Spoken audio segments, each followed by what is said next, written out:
ఆర్థిక యుద్ధం, economic warfare అంటే స్ట్రాటజిక్ గా శత్రు దేశపు ఆర్థిక వ్యవస్థని టార్గెట్ చేయడం అండ్ ఫైనలీ ధ్వంసం చేయడం. ఆర్థిక వ్యవస్థని డామేజ్ చేయడం వల్ల శత్రు దేశం మిలిటరీ అండ్ పొలిటికల్ పవర్ కూడా డిమినిష్ అవుతుంది. సో ఆర్థిక యుద్ధంలో డైరెక్ట్ రక్తపాతం ఉండకపోవచ్చు, కానీ ఇది అల్టిమేట్లీ మాస్ స్టార్వేషన్స్ కి, రక్తపాతానికే దారి తీస్తుంది. బాంబులు ఒక 1000 మందిని చంపితే ఆకలి అనేది 1,00,000 మందిని చంపుతుంది. అది కూడా రోజుల తరబడి నరకయాతనకి గురి చేస్తూ. అండ్ ఈ ఎకనామిక్ వార్ఫేర్ లో ఒక ముఖ్యమైన స్ట్రాటజీ మార్కెట్ డిస్రప్షన్. అంటే మార్కెట్ లో ఇన్స్టెబిలిటీ క్రియేట్ చేసి కంట్రీని ఆర్థికంగా కుదేలింపజేయడం. ఆర్థిక యుద్ధం అనేది మనిషి యుద్ధం స్టార్ట్ చేసినప్పటి నుండి ఉంది, కానీ మోడర్న్ కాంటెక్స్ట్ లో అంటే 4th జనరేషన్ వార్ఫేర్ లో చాలా పవర్ఫుల్ వెపన్ అయిపోయింది. ఎందుకంటే ఈ రోజు supply chains, financial systems globalise అయిపోయినాయి అండ్ ఒకదాని మీద ఒకటి డిపెండ్ అయిపోయినాయి. సో మినిమల్ ఇన్వెస్ట్మెంట్ తోని జస్ట్ కొన్ని పేపర్లు పుష్ చేసి బటన్లు నొక్కి కంట్రీస్ ఎకానమీస్ ని నాశనం చేసే పవర్ వచ్చేసింది కొన్ని పవర్ఫుల్ కంట్రీస్ కి. కానీ ఇక్కడ హైలైట్ ఏంటంటే ఇది ఎవరు చేసిర్రు,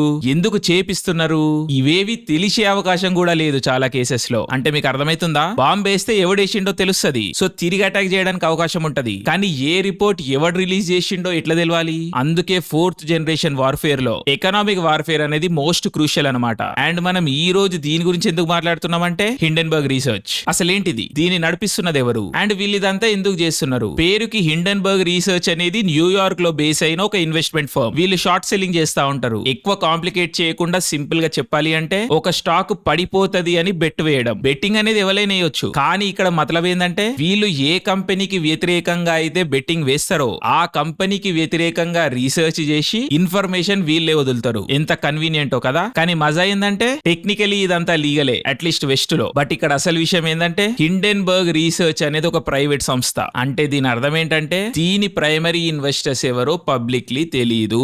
ఫౌండర్స్, ఎంప్లాయీస్ ఉంటారు పేరుకి, కానీ ఇదంతా చేయిస్తున్నది ఎవరు అనేది పబ్లిక్లీ అయితే తెలీదు. అది బిగ్గెస్ట్ మార్కర్ మనకి. సో ఇది చేయించేది వేరే దేశాలు అవ్వచ్చు, స్పెషల్ ఇంట్రెస్ట్ గ్రూప్లు అవ్వచ్చు, అవ్వకపోవచ్చు కూడా, కానీ మనకి ఇదంతా తెలిసే అవకాశం లేదు. అండ్ మనం ఇక్కడ ఇంకా ముఖ్యంగా గుర్తుపెట్టుకోవాల్సింది ఏంటంటే హిండెన్బర్గ్ రీసెర్చ్ చేసేది కేవలం అక్యూజేషన్స్ మాత్రమే.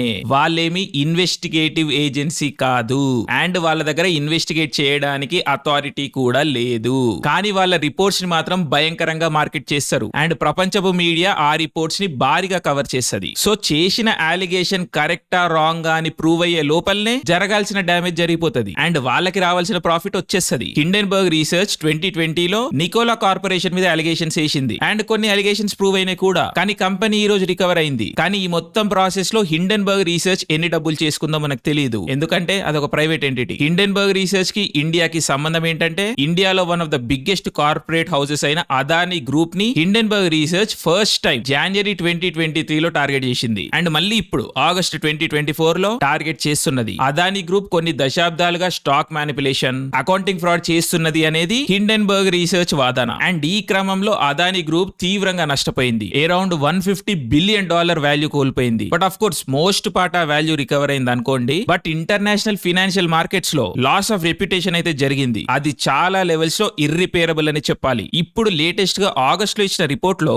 సెబీ చైర్పర్సన్ మాధబీపురి బూచ్ గారిని కూడా ఇందులోకి లాగింది. ఈ మొత్తం విషయం ఈ రోజు అండర్ ఇన్వెస్టిగేషన్ లో ఉంది. సో నేను ఈ స్పెసిఫిక్ విషయంలో కామెంట్ అయితే చేయను, కానీ జనరల్ గా చెప్పాలి అంటే corporate governance in India is a joke. మనం ఒక డెవలపింగ్ కంట్రీ అండ్ 90s లోనే మనం మార్కెట్ ఓపెన్ చేసినాము. సో మన కార్పొరేట్ స్ట్రక్చరింగ్ లో లైసెన్స్ రాజ్ బ్యాగేజ్ చాలా కనిపిస్తుంది. దానికి తోడు policy regulation, tax structure, accounting and general structuring లో, గవర్నెన్స్ లో హ్యూజ్ అంటే హ్యూజ్ షార్ట్ కమింగ్స్ ఉన్నాయి. దానికి తోడు ఫోరెన్సిక్ ఇన్వెస్టిగేషన్స్ కి గానీ, జనరల్ చెక్స్ అండ్ బ్యాలెన్సెస్ కి గానీ మన దగ్గర రిసోర్సెస్ లేవు. అండ్ ఆఫ్ కోర్స్ కరప్షన్ అనేది ఉండనే ఉంది. అండ్ దానికి తోడు ఫినాన్షియల్ సెక్టర్ ఎంత కాంప్లికేటెడ్ ఉంటదంటే అమెరికా లాంటి కంట్రీలోనే చాలా గోల్మాల్ అయితా ఉంటాయి. సో ఇండియాలో చెప్పనే అక్కర్లేదు. So definitely we need to Titan the ship up, ఖచ్చితంగా నో డౌట్ అందులో. కానీ హిండెన్బర్గ్ రీసెర్చ్ అనేది ఇండియాలో కార్పొరేట్ గవర్నెన్స్ ని బాగు చేయడానికి రాలేదు కదా. ఎట్ ఫేస్ వాల్యూ డబ్బులు చేసుకొని వచ్చిర్రు. అదానీ గ్రూప్ ఏమైపోయినా పర్లేదు అండ్ సబ్సిక్వెంట్లీ ఇండియన్ మార్కెట్ ఏమైపోయినా పర్లేదు వాళ్ళకి. అండ్ చెప్పనీకి మాత్రం మేము అదానీ షార్ట్ సెల్లింగ్ లో $4 మిలియన్